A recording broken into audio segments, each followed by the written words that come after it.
Hello friends, welcome to my YouTube channel. তো এখন তিনটে নাটক নিয়ে কথা বলবো, যে নাটকগুলো হচ্ছে কাজল আরফিন ওমের গুডবাজ, মিজানুর রহমান আরিয়ানের এখানেই শেষ নয় এবং ভিকি জায়েদের বাঁচিবার হলো তার স্বাদ। তো এই তিনটে নাটক কীরকম হলো সেটা জানতে গেলে ভিডিওটা অবশ্যই শেষ অবধি দেখো, এবং যদি চ্যানেলে নতুন হয়ে থাকো তাহলে চ্যানেলটা অবশ্যই সাবস্ক্রাইব করে দিও। এরকম নাটকের রিভিউ এবং মুভি সিরিজের রিভিউ কিন্তু তোমরা এই চ্যানেলে পাবে। তো ফার্স্ট কথা বলবো কাজল আরফিন ওমের গুডবাজ। তো তোমরা যদি ব্যাড বাস দেখে থাকো সেটারই বলা যেতে পারে একটা সিকুয়েল হচ্ছে গুডবাজ, কারণ ব্যাড বাসের যে ক্যারেক্টারগুলো ছিল সেগুলো কিন্তু গুডবাজে আছে, এবং ব্যাড বাসে আমরা যেরকম গল্পটা দেখতে পেয়েছিলাম, মানে ক্যারেক্টারগুলো যেরকম আমরা লাইফ স্টোরি জানতে পেরেছিলাম, সেটা কন্টিনিউশন কিন্তু গুডবাজে হবে। তো এখানে আমরা দেখতে পাচ্ছি মিশু সাব্বিরের যে ক্যারেক্টারটা, সে হচ্ছে দাবি করছে যে তিনি ক্যানাডা চলে যাবে। তো সেই জন্য ক্যানাডা যাওয়ার আগে বন্ধুদের সঙ্গে ট্রিপছেন কক্সবাজারে, এবং এখানে একজনের বিয়ে হয়ে যাবে, এবং এখানে পলাশ আর পার্সা ইভানার যে রিলেশনশিপটা ছিল সেটা কিন্তু ব্রেকআপ হয়ে যাবে। তো এবার এই ট্রিপটা কীরকম হয়, এই ট্রিপের মধ্যে আমরা অনেক রকম খোলসা দেখতে পাবো, ক্যারেক্টারগুলোর মানে পাঁচ কী বা ক্যারেক্টারগুলো একে অপর থেকে কী লোকাচ্ছে, কে কী কীরকম প্রিটেনশিয়াস করছে, সেই সব জিনিসপত্রগুলো কিন্তু আমরা এখানে জানতে পারবো। এবং এখানে পলাশ এবং পার্সা ইভানা তারা আবার রিলেশনশিপে যাবে কি যাবে না, বা এখানে সাফা কবিরের যে এনগেজমেন্টটা ছিল, তিনি বিয়ে করবেন কি করবে না, এই সব জিনিসগুলো জানতে গেলে কিন্তু তোমাদের এই গুডবাজ নাটকটা দেখতে হবে। তো আমার মনে হয় ব্যাড বাসের থেকে আমি বেশি এনজয় করেছি গুডবাজ নাটকটায়, কারণ এই নাটকটা বেশ ভালোভাবে বানানো হয়েছে। ফার্স্ট অফ অল এই নাটকটার মধ্যে মানে অত খিস্তি খাস্তে জিনিসগুলো নেই, যার জন্য তোমাদের দেখতে আরও ভালো লাগবে। নাটকটার মানে কনসেপ্টটা কিন্তু বেশ ভালো, গল্পগুলো বেশ ইন্টারেস্টিংভাবে দেখিয়েছে, এবং এখানে প্রত্যেকটা ক্যারেক্টারকে কিন্তু ইম্পর্টেন্স দেওয়া হয়েছিল, এবং এখানে বন্ধুত্ব জিনিসটা কিন্তু আরও ভালোভাবে ফুটিয়ে তুলেছে। এবং তার সাথেও এই যে মানে রিলেশনশিপ ব্রেক হলে একে অপরের যে টোন টিটকি মানে এইসব জিনিসগুলো কিন্তু নাটকটার মধ্যে বেশ ভালোভাবে দেখিয়েছে। তো নাটকটা অলমোস্ট 1 ঘন্টা 40 মিনিটের মতো, কিন্তু তা সত্ত্বেও তোমরা কিন্তু পুরো এই নাটকটা একদম রীতিমতো এনজয় করবে, এবং তার সাথেও ব্যাকগ্রাউন্ড মিউজিকটাও কিন্তু বেশ ভালোভাবে ইউজ করা হয়েছে। নেক্সট যে নাটকটা নিয়ে কথা বলবো সেটা হচ্ছে মিজানুর রহমান আরিয়ানের এখানেই শেষ নয়, যেটার মধ্যে আছে তসিম মাহবুব এবং তাসনিয়া পারিন।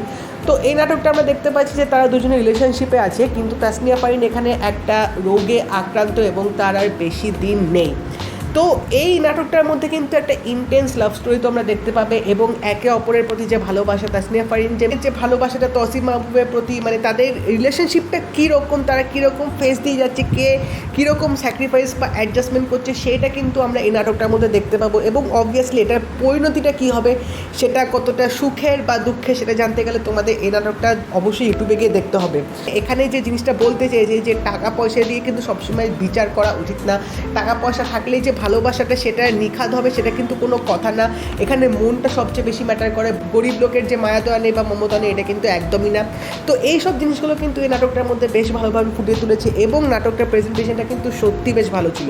এবং মিজানুর রহমান আরিয়ানের মানে তার যে একটা যে প্লাস পয়েন্ট আছে, তিনি কিন্তু রিলেশনশিপগুলো কিন্তু বেশ ভালোভাবে দেখান, একদম down to earth realistic approach কিন্তু তিনি অনেক সময় তুলে ধরেন। কিন্তু এই নাটকের এন্ডিংটা তোমাদের মানে একটা আলাদা অনুভূতি দেবে। তো এখানে আমার মনে হয় ডিরেক্টরের সার্থকতা অডিয়েন্সদের কানেক্ট করার জন্যে। অ্যাক্টিংয়ের দিক থেকে অবভিয়াসলি তসিম মাহবুবের যে অভিনয়টা সেটা পিওর একদম ম্যাচিওর অ্যাক্টিং ছিল, এবং তার সাথে তাসনিয়া পারিনের অভিনয়টা আমার যথেষ্ট ভালো লেগেছে। দুজনের যুগলবন্দি নাটক সবসময় বেশ ভালো হয়, কিন্তু এই নাটকটায় তাদের যে অ্যাক্টিংটা সেটা কিন্তু অন্য মাত্রায় চলে গেছিলো। নেক্সট যে নাটকটা নিয়ে কথা বলবো সেটা হচ্ছে ভিকি জাহেদের বাঁচিবার হলো তার স্বাদ, যেটা আজকে রিলিজ হয়েছে, এবং এই নাটকটার মধ্যে আছে আমাদের আফরান নিশো ভাই এবং তটিনী। তো ভিকি জাহেদ মানেই কিন্তু নাটকে যে টান টান উত্তেজনা থাকবে, থ্রিলার থাকবে, সেটা নিঃসন্দেহে বলা যায়, এবং এই নাটকটাতেও কিন্তু আছে। বাট নাটকটা যখন শুরু হবে বা গল্পটা যখন এগোবে তোমরা কিন্তু বুঝতে পারবে না যে গল্পটা কীরকম টার্ন নিতে চলেছে বা কীরকম এন্ডিং হতে চলেছে। প্লট কিন্তু আনপ্রেডিক্টেবল টু সাম এক্সটেন্ট বলা যেতে পারে, কারণ এখানে কিন্তু শেষের ইঙ্গিতটা কী হবে সেটা কিন্তু তোমাদের নাটকের কোথাও একটু আভাস দেবে না। তো গল্পটা একটু করে বলে দিই, এখানে আমরা দেখতে পাচ্ছি যে এখানে আফরান নিশো এবং তার ভাই আছে। তো তার ভাই সুইসাইড করবে রিলেশনশিপে থাকার পর, কারণ তার ভাইয়ের সাথে যে মেয়েটার রিলেশনশিপ ছিল সেই মেয়েটা সেই রিলেশনশিপ থেকে বেরিয়ে আসতে চাইবে, যার জন্য তার ভাই সুইসাইড করবে। এবং এটার পরে আফরান নিশো সেই মেয়েটার সাথে গিয়ে মানে কথাবার্তা বলবে, মেয়েটাকে জানার চেষ্টা করবে, মেয়েটার সাথে অনেক সময় কাটাবে। তো এন্ড অবধি কী হয় সেটা জানতে গেলেই কিন্তু তোমাদের এই নাটকটা দেখতে হবে। তো নাটকটার মধ্যে থ্রিল ফ্যাক্টর অবশ্যই আছে, যেটা শেষের দিকে তোমরা বুঝতে পারবে।